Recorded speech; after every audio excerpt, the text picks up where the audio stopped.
Buonasera.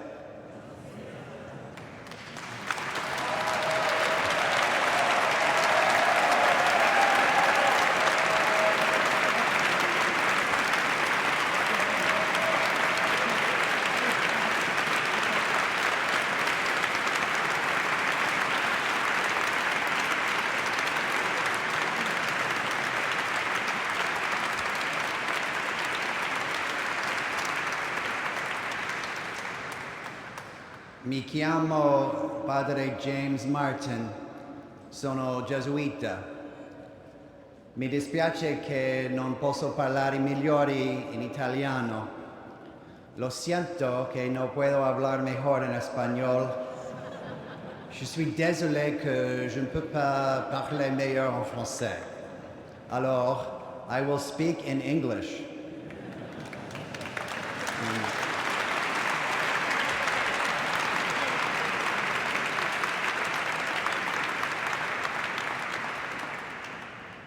Why do we work and minister with LGBTQ Catholics? Let us think about some reasons. First is what you might call the secular reason, As we have heard tonight, LGBTQ Catholics are often the victims of violence, beating, harassment. So any person of goodwill would want to help these people, our brothers and sisters. Second is what you might call the reason from Catholic social teaching. One of the pillars of Catholic social teaching is being in solidarity with people on the margins, people on the peripheries, as Pope Francis said. Third, if you are a member of a religious order, as I am, you might have religious charisms. We sit tonight between the body of Saint Ignatius Loyola, who asked us to find God in all things and in all people, and the arm of Saint Francis Xavier, who baptized tens of thousands of people who were considered at the time to be less than human.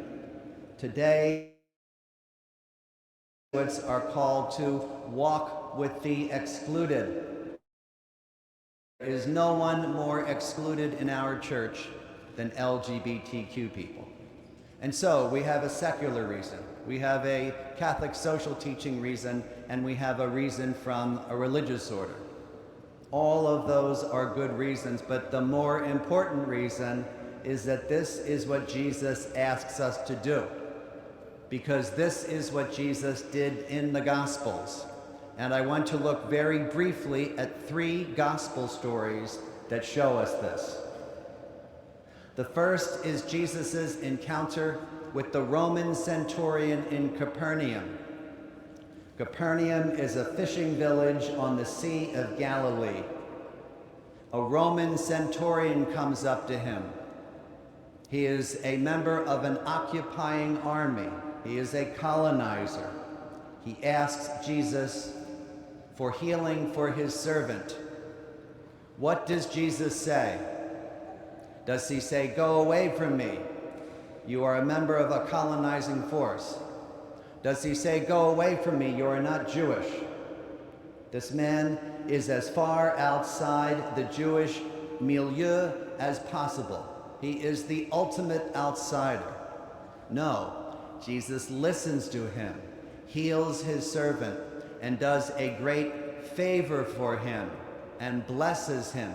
He treats him as the Catechism asks us to treat LGBTQ people, with respect, compassion, and sensitivity.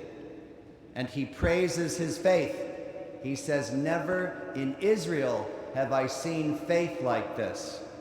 And when I look at my LGBTQ brothers and sisters and siblings who have been through so much pain, I sometimes think, never have I seen faith like this. The second story is the story of the woman at the well in John's Gospel. the Samaritan woman, who you know. Jesus is going through Samaria, and the Jews and the Samaritans at the time were at odds with one another. We are told that it's 12 noon. What a strange thing to hear. Why do we care what time it is? Well, because this woman is at the well at the hottest time of day, even hotter than it is in Rome today and in this church. She is there. Why? Because she has been excluded. Why is she excluded? Why can she not go with the other women in the town? We find out later. She has been married 5 times and is living with a man who is not her husband. She has an irregular sexual past and an irregular sexual present. Now, how does Jesus treat this woman who, by rights, he should not be talking to because she's a Samaritan, she's a woman, and she has this strange past? Does he say, "Go away from me"? Does he say, "I'm not talking to you"? No, he engages with her in one of the longest conversations in the Gospels and reveals himself to her as the living water. Then she leaves her water jug behind and goes out and proclaims the gospel to the Samaritans. She becomes an apostle. It's the second sign of how Jesus treats people on the margins. There is not a word of condemnation to the Samaritan woman, this person on the margins whom Jesus loves. The third and final story is my favorite. It is the story of Zacchaeus.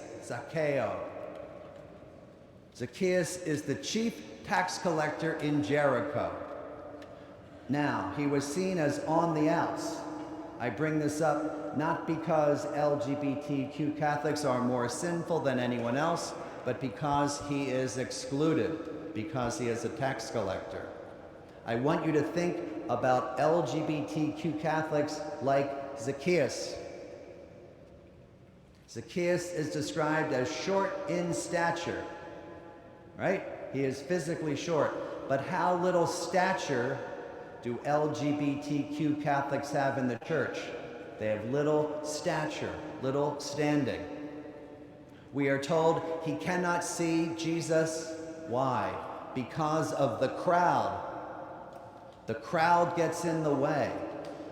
How often is the church the crowd that gets in the way of the person with little stature who cannot see Jesus?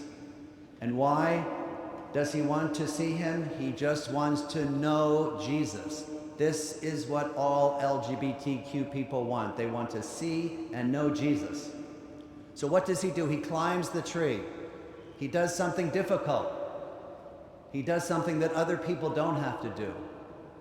He climbs the tree. Jesus is passing through Jericho, and he says, "I must dine at your house tonight." Zacchaeus comes down with joy, because we know how joyful it is to be welcomed finally. And then the line that is so meaningful to me that I want to share with you. Luke's gospel says, all who saw this began to grumble. All who saw this began to grumble. You will have faced protests and grumbling and complaining. Tomorrow when we process through the holy door, there might be protests. People grumbled in Jesus' time. People grumble in our time because showing mercy to people on the margins always makes some people furious.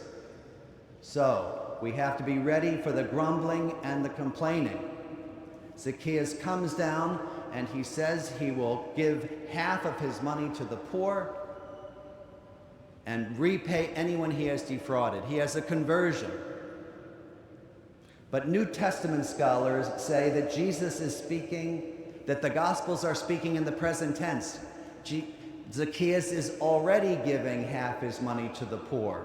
He is already a generous person. And finally, Jesus says, salvation has come to this house. So how does Jesus treat Zacchaeus? Get away from me? No, I want to dine with you. So it seems to me there are two places for us to stand in the church. We can stand with Jesus and Zacchaeus, or we can stand with the grumblers and the complainers.